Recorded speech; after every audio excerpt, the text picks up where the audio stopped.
नमस्कार. कालपासून आपण पाहतोय की अतिशय मुसळधार पाऊस आपल्या एरियामध्ये पडत आहे.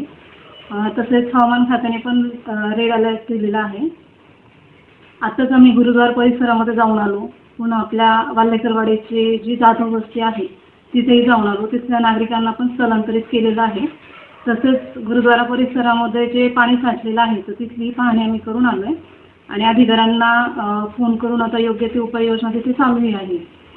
माझी सगळ्यांना अशी विनंती आहे की अतिशय महत्त्वाचं काम असल्याशिवाय घराच्या बाहेर कुणीही पडू नये. तसेच आपण पाहतोय की रस्त्यांवरती पण पाणी साठलेलं आहे आणि त्यामुळे स्पीड ब्रेकर म्हणा किंवा जे पण काही खड्डे असतील तर ते दिसत नाहीत. तर त्याच्यामुळे वाहनं चालवताना योग्य ती खबरदारी घ्यावी. रील्स बनवण्यासाठी मोठ्या प्रमाणात मुलं मुली निघत असतात, त्यांना काय सांगाल?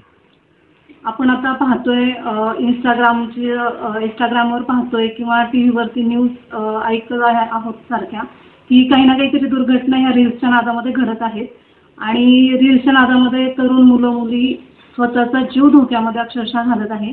तरी माझ्या सगळ्यांना अगदी कळकळीची विनंती आहे की रील्सच्या नादात पाण्याच्या प्रवाहामध्ये गाड्या घालू नका किंवा धोकेदायक अशा कुठलेही प्रकार करू नका.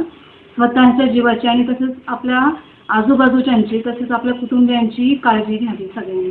माझी सगळ्यांना विनंती राहील की जे लाईटचे खांब आहेत किंवा ट्रान्सफॉर्मर आहेत तर त्याच्यापासून योग्य ते अंतर ठेवून तुम्ही चालावे रस्त्यावरनं. तसेच जर काही अत्यावश्यक मदत लागली तर आपण महानगरपालिकेच्या प्रशासनाला योग्य तो संपर्क करून योग्य ती मदत तुम्हाला कशी मिळेल तर याची सगळी जबाबदारी आमची राहील. तर काहीही अडचण आली तर आम्हाला तुम्ही बिनधास्त फोन करू शकता. अशाच काही नवीन बातम्यांच्या अपडेटसाठी आपण पाहत रहा रिपब्लिकन आवाज न्यूज.